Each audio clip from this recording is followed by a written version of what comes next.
E aí pessoal, tudo bem com vocês? Sejam bem-vindos então a mais uma aula aqui dentro do nosso curso de vídeo para iniciantes. Essa é a nossa quarta aula extra tirada de dentro da nossa plataforma 123 Gravando. E essa aqui é um pouquinho especial, porque na verdade não é uma aula, mas são duas aulas tiradas lá de dentro. Uma é sobre uma outra propriedade da iluminação, que é a potência, a gente vai falar de potência de luz, e a gente vai falar também de um terceiro tema, que é como trabalhar com luz natural. Essas coisas casam muito bem juntos, porque normalmente quando a gente está na rua, a gente tem uma luz muito potente, às vezes a gente pode trabalhar com direcionalidade, que a gente já viu na nossa última aula. Se não olhou a nossa última aula extra 3, a gente fala sobre direcionalidade da luz, e a gente aprende a trabalhar tudo isso muito bem em externa, ali trabalhando com luz natural. Então essas duas aulinhas eu juntei aqui em uma para trazer para vocês. E lembrando para vocês, pessoal, do nosso curso 123 Gravando, que essa aula e todas essas aulas extras estão lá dentro do nosso curso com mais de 150 aulas, que nem essas, de edição de Final Cut e Premiere. Eu vou trazer muitos conteúdos aqui ainda pro YouTube para vocês, de edição e também de gravação, mas lá no 123 Gravando já tem muito conteúdo. É mais de 25 horas de conteúdo e mais 140 aulas,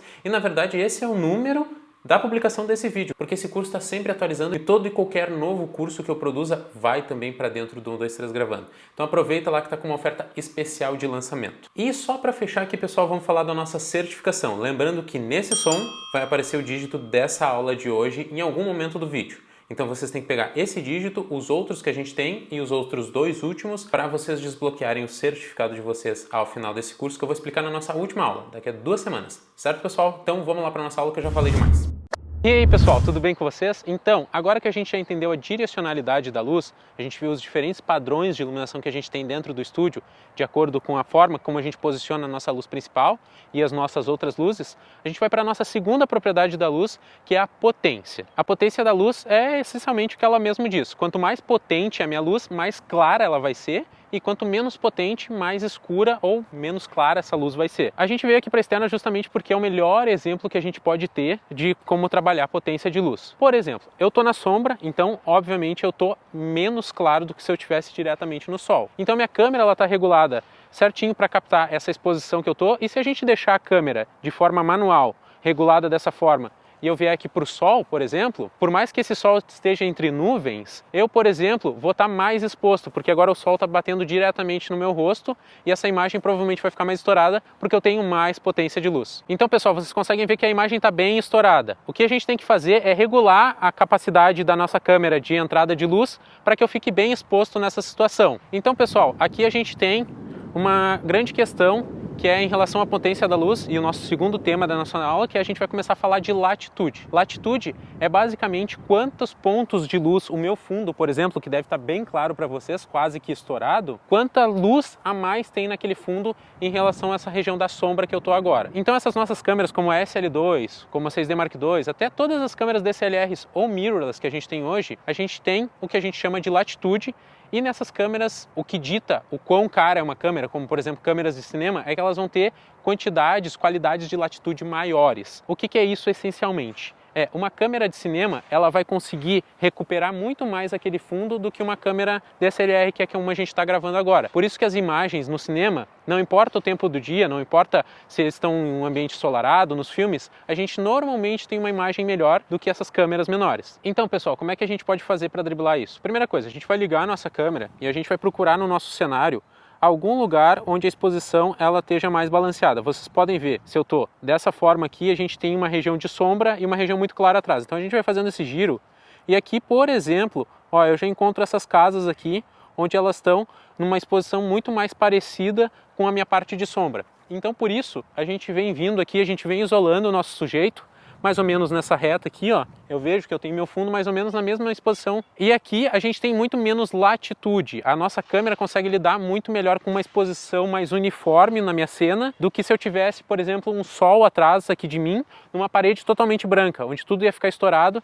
e aqui eu tenho tanto eu iluminado quanto o meu fundo. Então, pessoal, aqui todas as câmeras, se eu aperto metade do botão, elas vão ter o que a gente chama do nosso fotômetro. Isso aqui vai indicar quanta luz tem na nossa cena, como a câmera está captando essa luz. Se ela está mais para a esquerda, ela tem menos luz. Se ela está mais para a direita, ela tem mais luz. E o nosso ponto correto é normalmente esse ponto branquinho aqui do meio. Por exemplo, vocês notam que a minha câmera está no modo totalmente manual, e se eu aponto ela para uma região de mais luz, aquela barrinha ali embaixo, ela se move para onde tem mais luz. Se eu vou para um ambiente mais escuro, ela vai indo para a região onde tem menos luz. Então isso aqui é muito importante a gente ter em mente, porque isso é a forma como a nossa câmera indica a quantidade de luz que está entrando nela e basicamente como a gente mede a exposição e a potência da nossa luz, pelos pontos de exposição. Então pessoal, é assim que a gente trabalha quando a gente tem exposições muito diferentes, mas na nossa próxima aula a gente vai começar também a falar um pouquinho mais da nossa terceira propriedade da luz, que é a questão da qualidade dela, ou seja, se ela é mais suave ou ela é mais dura, e como a gente pode trabalhar com uma luz dessas aqui num sol, normalmente a meio-dia ou mais ou menos essa hora, onde o sol ele ainda está muito duro. Se eu vier para regiões muito expostas, onde eu tenho esse sol que ele ainda está muito acima, eu tenho uma sombra extremamente dura no meu rosto, e como a gente pode trabalhar isso de uma forma muito melhor. Na nossa próxima aula, então, a gente vai ver como a gente pode usar lá o equipamento que eu recomendei para vocês no módulo de equipamentos, que é o nosso rebatedor 5 em 1, para driblar esse cenário aqui dessa luz ruim, caso a gente tenha que gravar nesse cenário. Isso aí, é a nossa próxima aula. Então pessoal, a gente vai ver então como a gente trabalha com luz natural. E aqui a gente tem talvez o primeiro problema, que essa hora do dia ela é bem ruim, porque a luz ela está trabalhando contra a gente de diversas formas. Primeira coisa, a gente tem uma luz extremamente dura, porque o sol não está entre nuvens, na verdade a gente tem algumas nuvens, mas o sol está diretamente na gente. Então a gente está sendo iluminado somente por um pontinho. A gente tem que aumentar essa fonte de luz para deixar ela mais suave. A gente vai ter mais suavidade de luz se a nossa fonte que está iluminando o nosso sujeito for maior em relação a ele. No caso do Sol, é uma fonte de luz imensa, só que a quantos quilômetros da Terra ele está? Então ele se torna somente um pontinho. Vocês conseguem ver que a gente tem também o nosso segundo problema aqui quando a gente grava com luz natural. A gente tem aqui um céu entre nuvens hoje, e as nuvens elas vão entrar entre o Sol e o sujeito de vez em quando, alterando a nossa exposição e a nossa suavidade ou dureza da luz. Terceiro ponto, pessoal, por ser esse momento do dia onde o Sol está extremamente potente, o que acontece? E por que às vezes o pôr do sol é mais interessante do que esse horário aqui? É que como o sol está muito potente e a luz que está incidindo nas coisas, nas plantas, tem muita diferença de exposição do que está na sombra para o que está no sol, normalmente a gente tem uma qualidade de cores, quando ele ilumina demais alguma coisa, a gente tem um branco muito branco. Então a gente perde a propriedade de cor daquele elemento da cena. Então normalmente a gente vai ter alguns problemas, principalmente com vegetação, quando a gente estiver com sol nesse horário mais ou menos do meio-dia. Então pessoal, com o nosso primeiro problema de luz, que é essa dureza entre luz e sombra, e eu estou aqui com o Léo vai ser meu modelo aqui, ele vai me ajudar a eu representar para vocês como a gente pode driblar esses problemas aqui nessas situações. A gente vai começar com o nosso primeiro ponto, que é essa luz extremamente dura que a gente tem.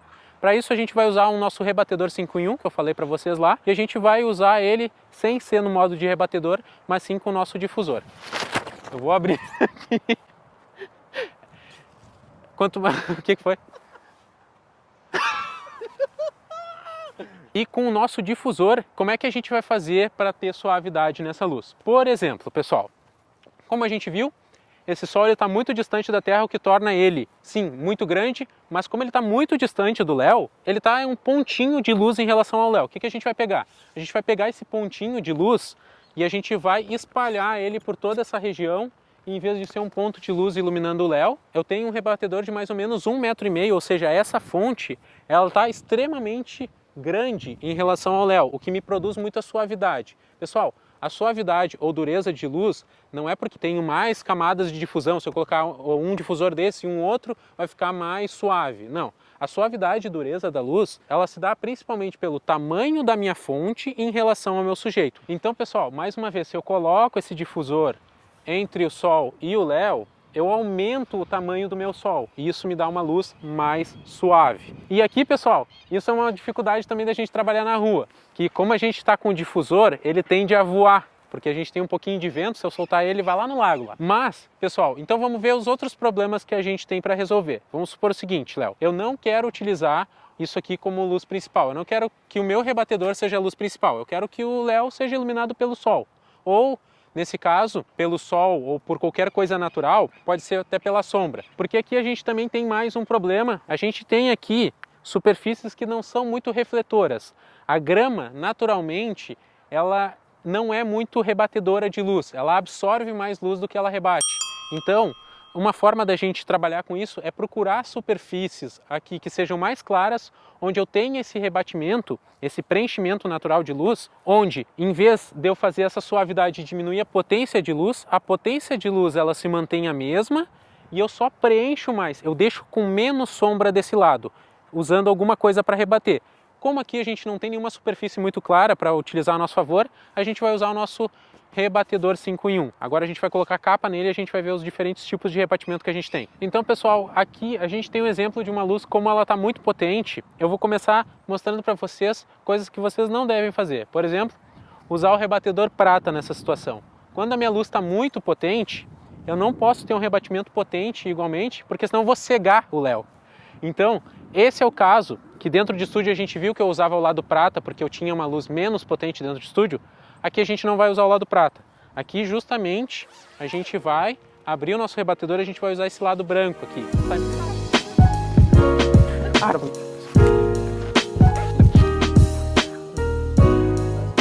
Bom, pessoal, depois desse time-lapse, já saiam com isso pronto de casa. Então a gente tem aqui o nosso lado branco e olha como o Léo já fica mais exposto, eu consigo equilibrar melhor essa luz e sombra, por mais que o sol esteja muito forte, como justamente ele está muito forte, o meu rebatimento do branco ele vai ser proporcional à luz que está incidindo nele. Como o sol está muito forte, ele vai voltar muita luz. Por isso que o prata acabava cegando o Léo. E aqui, como a gente já tem uma boa volta de luz, a gente já consegue regular melhor essa exposição.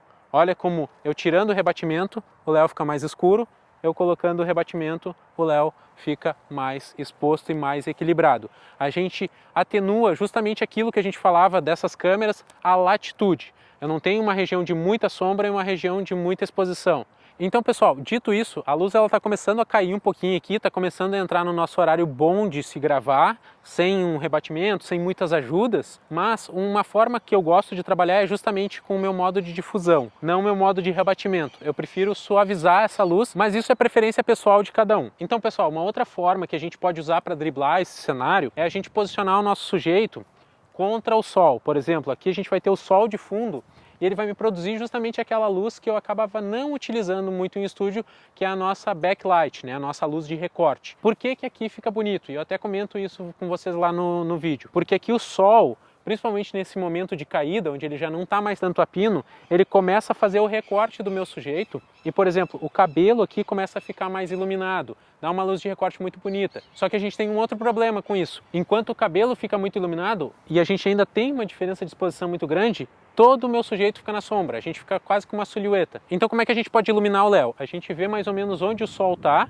a gente pega o nosso rebatedor com a nossa parte branca e a gente rebate essa luz para voltar um pouco para o Léo onde ele está mal iluminado. Vocês conseguem perceber agora que o Léo está completamente na sombra.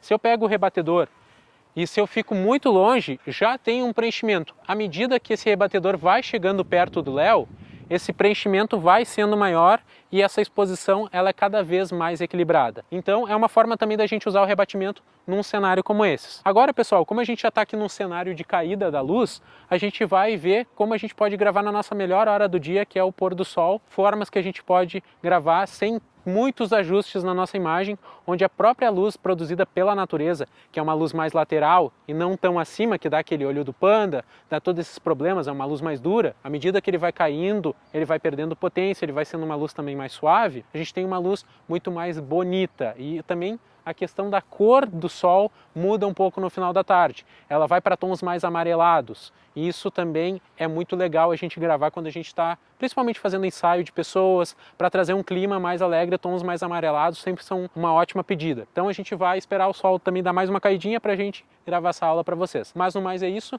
Léo, muito obrigado por ter me ajudado. E é isso, pessoal.